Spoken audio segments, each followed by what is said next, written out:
Hello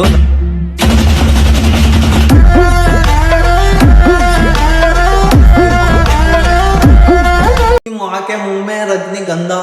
तो hello guys, तो स्वागत है आपका एक और नए ब्लॉग में। और ये होने वाला है हमारा part 2, Indian relative is scary part 2। क्योंकि वो वाला ब्लॉग जो था पार्ट 1, वो बिना स्क्रिप्ट, क्या बात कर रहे हैं, स्क्रिप्ट बिना किसी चीज के, बस जो दिमाग में आता वैसे ही बना दिया। लेकिन इसमें हम करने वाले हैं कुछ हटके चीजें, क्योंकि इसके लिए हमने कर लिया है स्क्रिप्ट तैयार। अभी मजा आएगा ना भिड़ो, क्योंकि आधा रात लगा कर लिखा भाई।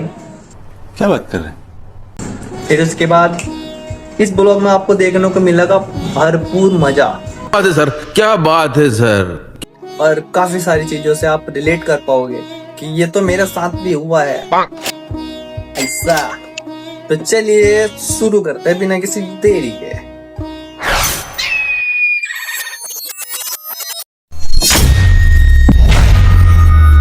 रिश्तेदार जिन्हें आपके घर आने का एक छोटा सा बहाना चाहिए। आप जा ही रहे होते हो अपनी मीठी सी नींद लेने, तभी आ जाते हैं। अरे बेटा मैं थोड़ा पास में ही आया था तो सोचा तुम्हारे घर आ जाता हूँ। पास में? पर मैं तो जंगलों में रहता हूँ, जंगल में क्या करना है? कहीं मेरा घर जलाने तो नहीं है? वैसे ही जैसा तुमने मेरा फ्यूचर जलाया है मेरे घर वालों को इंजीनियरिंग करवाने का बोल के। हमारे बच्चे का मन है क्रिकेट खेलने का, मैं सोच रहा हूँ क्रिकेट एकेडमी में नाम लिखवा दो इसका। इसी क्रिकेट एकेडमी ज्वाइन करवा देते। अरे भाई साहब पागल हो गया या इसने आपके सिर पे बल्ला बल्ला मार दिया? नहीं तो फिर क्या रखा है क्रिकेट में? कुछ नहीं होता भाई। क्या ये क्या पक रहे हो माँ? तो फिर कुछ नहीं रखा भाई क्रिकेट में, कुछ नहीं होता। वो जो हमारी गली का कमलेश था, उसका लड़का भी क्रिकेट खेलता था, उसका फिर आगे कुछ हुआ नहीं, फिर अब वो मोमोज के ठेले लगा हुआ है। अब करियर चूज करते हुए भी ना ये लोग अपने टांग बहुत अच्छे से घुसाएंगे। पापा मुझे गेम बनाने वाला बनना है। अरे बेटा ये लाइफ पूरी एक गेम ही तो है। भाई साहब मैं कह रहा हूँ आपको, इसे आप डॉक्टर बनाओ, बहुत स्कोप है। उसके बाद इसकी माँ के मुंह में रजनीगंधा और कदमों में दुनिया। मुंह में रजनीगंधा और कदमों में दुनिया। पापा डॉक्टर नहीं, इतनी पढ़ाई से तो मजदूर बन जाऊंगा मैं, लेकिन डॉक्टर। अरे भाई साहब हाँ पापा नहीं। अब हमारी फैमिली में कोई होता ही है ऐसा जिसे बहुत जोर से ज्ञान देने की आदत होती है। इसे लगता है कि पूरे ब्रह्मांड का ज्ञान इसी के अंदर है, यही देगा, यही भाई लोगों को उद्धार करेगा। हे प्रभु। और इनका सबसे ज्यादा मनपसंदीदा काम होता है एडवाइस देना। अब तुमने 10th पास करी, सब्जेक्ट कौन सा लेना है अब वो ये बताएंगे। तुमने कॉलेज पास करा, अब नौकरी कौन सी लेनी है वो ये बताएंगे। फैमिली में कोई बीमार है, उसका इलाज वो ये बताएंगे।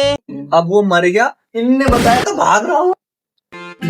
रिश्तेदार भाई बहुत अच्छे होते हैं, बहुत केयर करते हो आपकी, तभी तो अपने बच्चों को छोड़ के वो आपकी तरफ बिल्कुल नजर गड़ाए बैठे रहे हैं कि मतलब क्या कर रहा है क्या हो रहा नहीं। उनका अपना बच्चा चाहे फैल हो जाओ, दारू सिगरेट कुछ ही पी रहा हो, कुछ ही गांजा फूक रहा भाई नालियों में बड़ा, उससे कोई फर्क नहीं पड़ता उन्हें। वो अगर उनका बच्चा फेल हो गया तो वो सोचेंगे कंपैरिजन किससे करें।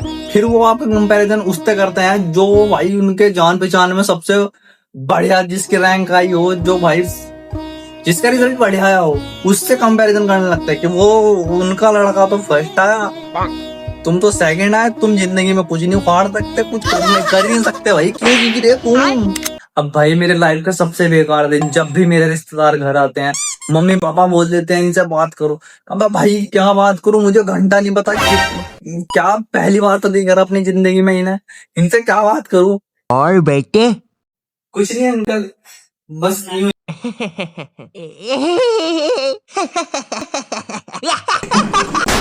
कुछ रिश्तेदार आपके घर आते हैं और एकदम से फ्लैशबैक में पिछली सड़ी से सड़ी बातें बताने लगते हैं कि तुझे याद है बचपन में मैंने तेरी चड्डी पकड़ के ऊपर पंखे पे लटका दी थी और तेरी मम्मी ने पंखा स्टार्ट कर दिया था 5 की स्पीड पर, मरता मरता बचा था।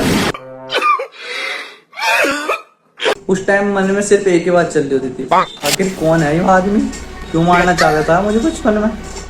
ये तो फिर भी ठीक है कहीं ना कहीं, पर क्या कभी आपके साथ ऐसा हुआ है कि आप एक कमरे में बैठ के मस्त कैदियों वाले कटोरे में दाल चावल खा रहे हो, अगर टीवी चल रहा, ऊपर पंखा चल रहा, पीछे कूलर चल रहा, जिंदगी भाई मस्त, और एकदम से गेट खुलता और 10-12 रिश्तेदार अंदर आ रहे। भाई तुम सोच सकते हो 5-7 साल के बच्चे पे क्या बीत रही होगी, जो वहाँ खाना खा रहा है उसे भागने तक का मौका नहीं मिलता, उसका दिमाग भाई होपलेस, भाई अब क्या कर। और वही है इनका सवाल, ए छोटू अपने मालिक को बुलाना जरा। मम्मी ये इनका बच्चा है, छी कितना गंदा है।